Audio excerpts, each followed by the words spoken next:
Hugh Hewitt. Thanks for listening to the Hugh Hewitt Show today. I begin this hour by talking with one of the individuals who wants to go to Washington, D.C. to help repeal Obamacare. Adam Hasner is running for the United States Senate in Florida. His campaign website is linked at HughHewitt.com. Welcome back, Adam. It's good to talk to you.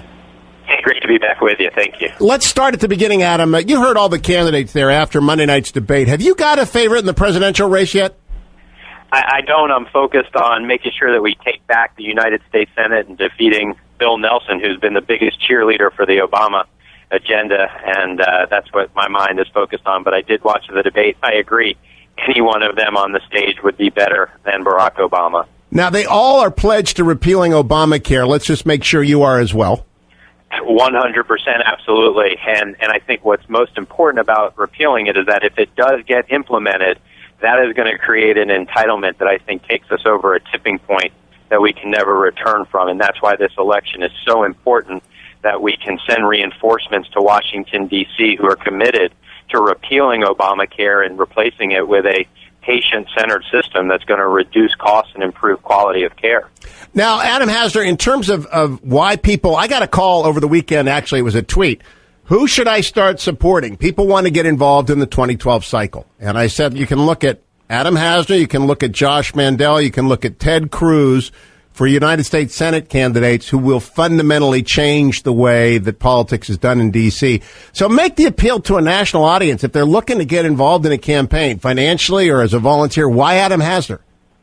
Well, I think first and foremost, we recognize that we can't get our country turned around until we take back the United States Senate, and Florida is a critical seat. Barack Obama has been to Florida 4 times already to raise money for Bill Nelson, and we need to fight back. And so your listeners can join us at adamhasner.com to be a part of it, because we need to send leaders to Washington. I was the Republican majority leader in the state legislature. Marco Rubio was the speaker. He selected me to be his Republican leader, and he called me at the time the most partisan Republican in Tallahassee, and it's because I wasn't just fighting against the Democrats back then. I was also taking on Charlie Crist.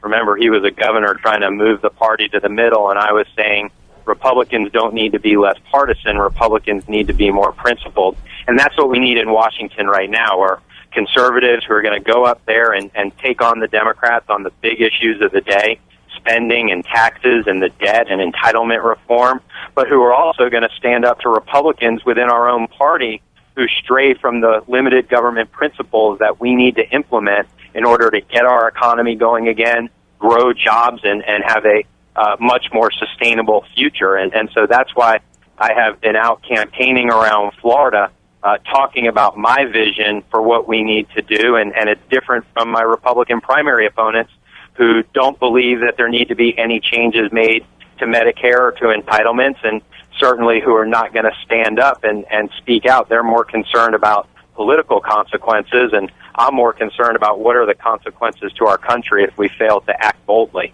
Now, you're running against, among other people, George Lemieux, who Charlie Crist appointed to the United States Senate to fill out the unexpired term of Senator Martinez. And so the question is, you're running against someone who's going to put senator next to their name on the ballot designation. How do you overcome that, Adam Hasner? Well, I think people are looking for fresh blood. People are looking for new ideas. And what people also forget about Senator Lemieux is that he wasn't just a hand-picked replacement by Charlie Crist. He was the architect of all of Charlie Crist's moderate policies. George Lemieux was the chief of staff for Charlie Crist when he was the governor of the state, when he was following the Arnold Schwarzenegger type agenda that Marco Rubio and I were fighting against in the Florida House of Representatives. And so this right now is more, it's not about titles, it's about who's a proven fighter. It's about who is determined and who has proven that they are going to stand up in Washington, because this is no less than a fight to save our country. This is not about the politics as usual that's taken place in Washington that George Lemieux was a part of for almost 2 years.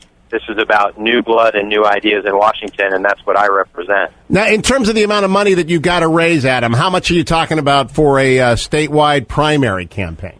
Florida's an expensive state with a lot of media markets, and it's a multi-million-dollar primary, and probably in the neighborhood of $30 to $40 million in the general election, and that's why it's so important. Every contribution from your listeners out there, $25 or $50 contributions, goes a long way to getting our message out. And Florida is an expensive state, but it's a critical one for us to regain control of the United States Senate. Now, in terms of the key issue dividing you, obviously you've mentioned moderate versus conservative, your support for Marco Rubio versus George Lemieux not supporting him. What are the other key issues that are going to separate you guys?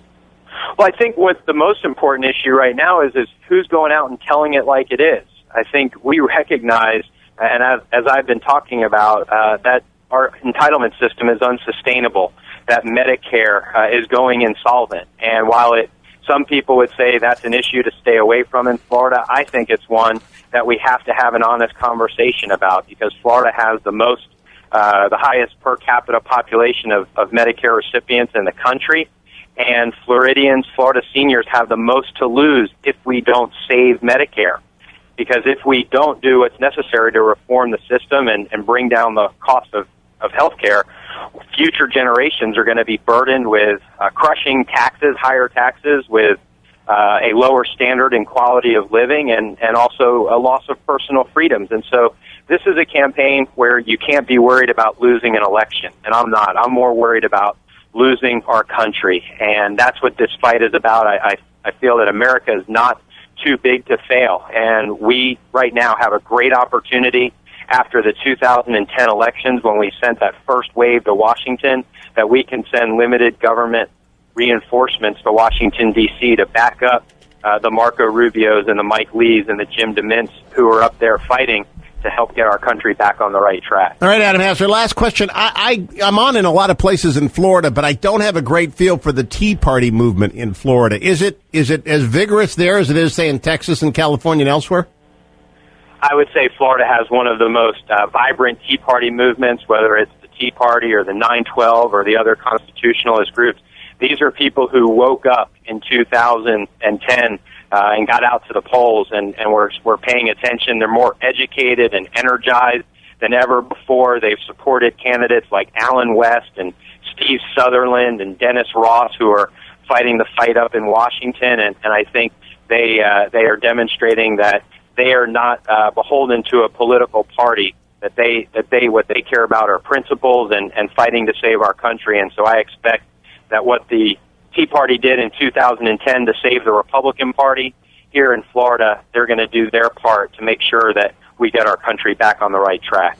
Adam Hasner, always a pleasure talking to you. His website is adamhasner.com. I've linked it at hughhewitt.com, as well as the contribution page.